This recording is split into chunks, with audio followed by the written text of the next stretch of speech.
Oh, man. Sure does feel good to beat the 49ers that big.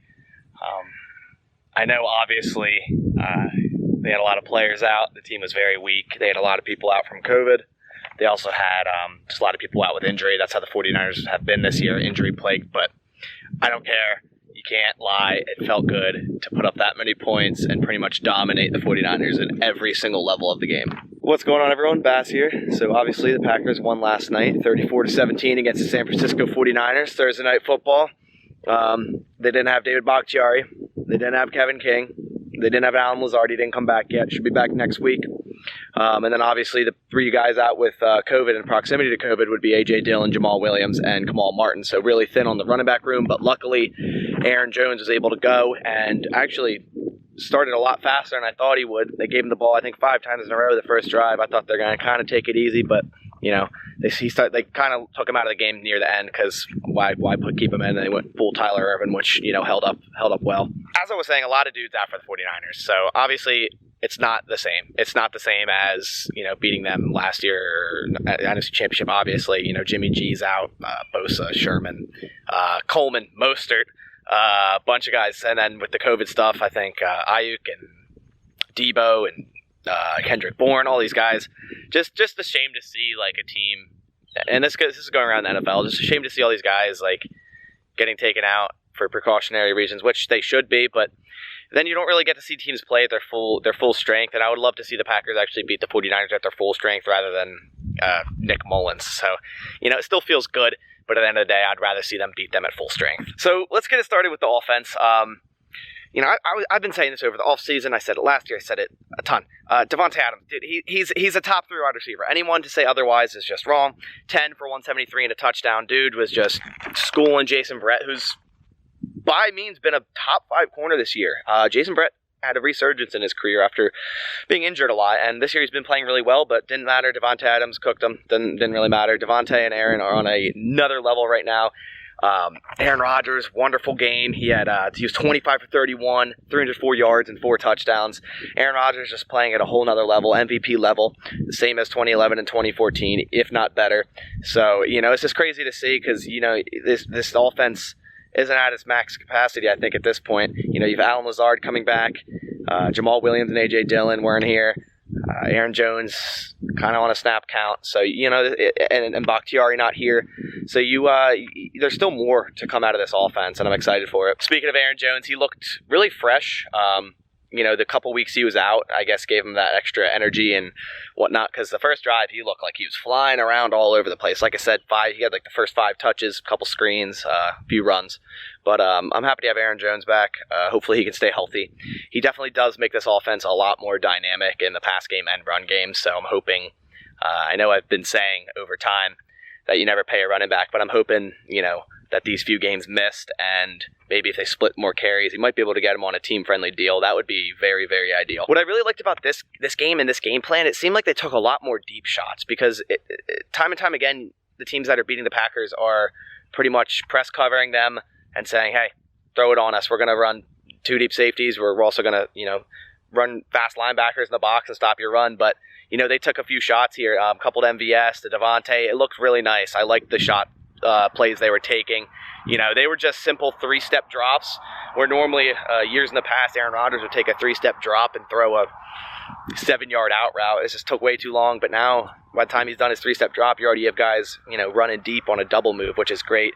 Guys like MVS and Davante and all those other guys. So really like to see a lot more deep shots. Aaron Rodgers is hitting them pretty consistently. Speaking of MVS, if you look up inconsistent in the dictionary, you'll find a picture of Marquez right there. Just right there. Because he's so inconsistent. You know, early on he had that really bad drop, and then he goes on to get 2 touchdowns. Now, those were only his 2 catches, one being a nice deep ball, which he was pretty much wide open, and I'm not going to lie, when the ball was in air and I see MVS looking up at it, I'm like, I fully expect him to drop it. Like, you know, he's done it before. So, but I swear, if MVS could just put it all together, he could be such a good premier wide receiver. It's not even funny. It's just he needs to do that. He needs to get past this inconsistency that he has in his game, and he could be a really good player. So I want to talk about a player that, you know, not a lot of people, unless you really look into the game deeply I've been talking about, and that's Billy Turner. Billy Turner has been outstanding. Last night he was third best in PFF on the Packers offense, obviously behind Aaron and Tay, who just had perfect games. But Billy Turner has done everything and more that the Packers have asked him. Last year I feel like he was out of position at that right guard spot. Obviously you're not going to put him at right tackle with Bulaga there, but this year, playing at right tackle, and then playing and filling in at left tackle for David Bakhtiari being out with a chest injury. And he has done it all. And he's played extremely well. Even last night, he had most snaps at left tackle, but he also had a decent chunk at right tackle. So, Billy Turner has played really well, and I wasn't too fond of the money they gave him when they signed him, but I'll eat my words with that one. Billy Turner has been a great addition to this Packers offensive line, and it's crazy to see how well this offensive line is playing when they've been shuffled around so much, and they're still being so consistent. All right, moving on to the defense. Another dark horse that not a lot of people are talking about, and I pretty much said that this year is his make or break, is Montravius Adams. He's becoming one of the best run defenders on that defensive line for this Green Bay team.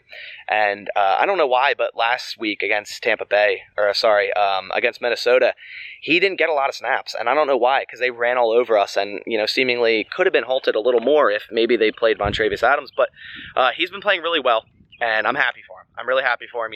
We're finally getting what we saw from him maybe at Auburn. So I'm really hoping he can keep this up. Him and Kingsley Keke have been a step in the right direction for this defensive line.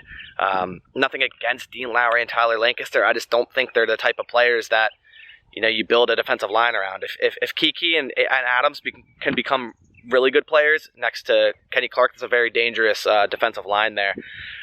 Speaking of Keke, number 1 PFF defender for the Packers last night. Wonderful game. Him and Montravius and all those guys up front played a wonderful game. Zadarius Smith had a pretty good game. Obviously he had the sack with the forced fumble and the recovery, strip sack. Seemed like he had a little more energy. And I don't know if that's because a lot of the Packers players wanted to kick the shit out of the 49ers, but it seemed like Z and Preston had a little more energy, which is really good to see. I think those two guys feed off energy so much. Preston Smith made a few plays. Still want to see more out of him. It seemed they were using Darnell Savage a lot better. He was down in the box a lot, should have had an interception. He was making plays on runs. He was screaming into the backfield. That's how they need to use Darnell Savage, not 30 yards downfield in a soft zone in a cover 3. It just doesn't make any sense. He's a downhill player. They need to use him like that, and they did last night, and it showed. I think it was one of his best games as a Green Bay Packer. So the Packers finally had an interception. The ball got tipped up because after a hit on Nick Mullins, and Raven Green came down with it. Easiest interception probably of his life, but they finally got one. It's only their 3rd of the year, which is such a vast difference from last year, which is just not, you need to win the turnover battle. This is their first interception since week 2. You can't have that. You need to create turnovers as a defense, especially how the Packers defense plays. They basically live off turnovers, so you need to get those. Obviously, like I said, Darnell Savage should have had a pick. Raven Green finally got a pick. It was pretty much a gimme, but hey, the pressure created it, which was good. But they just need to keep creating more and more turnovers on the defensive side of the ball. So I'm going to jump into a little bit of the bad. Obviously, it was a really good game all around by the Packers, but when you have guys like Richie James getting wide open so much, and I know pretty much almost 100 of his yards came in garbage time, but even early on, and even with Ross Dwelly, it seemed the Packers were in a really soft cover 3, and the 49ers were really attacking the seams, and especially with deep dig routes, like 15-yard dig routes, and middle of the field is wide open. That's going to happen with cover 3. Your linebackers aren't going to follow that deep, especially when the quarterback has that much time to throw. But I think they need to clean that up. Richie James, his touchdown, which he was wide open, was on a 4th string. I think it was on Henry Black. This is an undrafted guy that pretty much just got on the team, so I'm not going to put that much weight into it. But they do need to figure out how to be less soft in coverage. I don't know. I'm kind of a man of, I would like to play aggressive on defense rather than just let them come to you. But hey, I'm not a defensive coordinator. Obviously, Mike Pettin is. He had a lot better game last night. But then again, it's still Nick Mullins with guys like Richie James and a guy I've never heard of named River Craycraft, or I don't even know how to say his last name. He almost made a hell of a catch, but he was deemed out of bounds. So I think they just need to keep working on that defense, and soon enough I think they'll get there. Last but not least, we're going to move on to injuries like I always do at the end of these videos. Rick Wagner went out with a knee. That's why Billy Turner flipped over to right tackle for a part of it, and I believe Elton Jenkins went to left, and then Runyon came in. He was ruled out.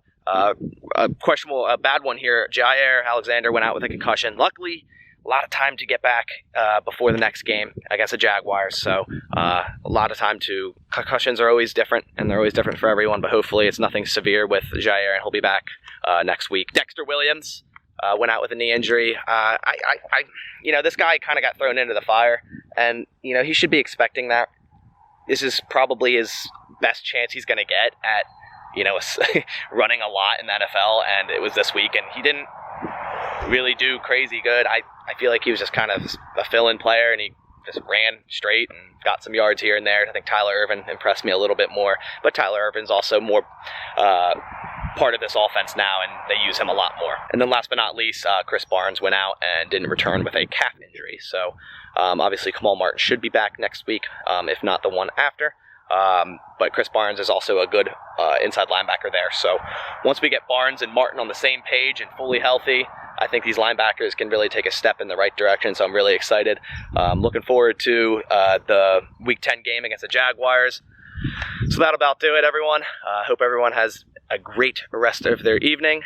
On that note, go Pack Go.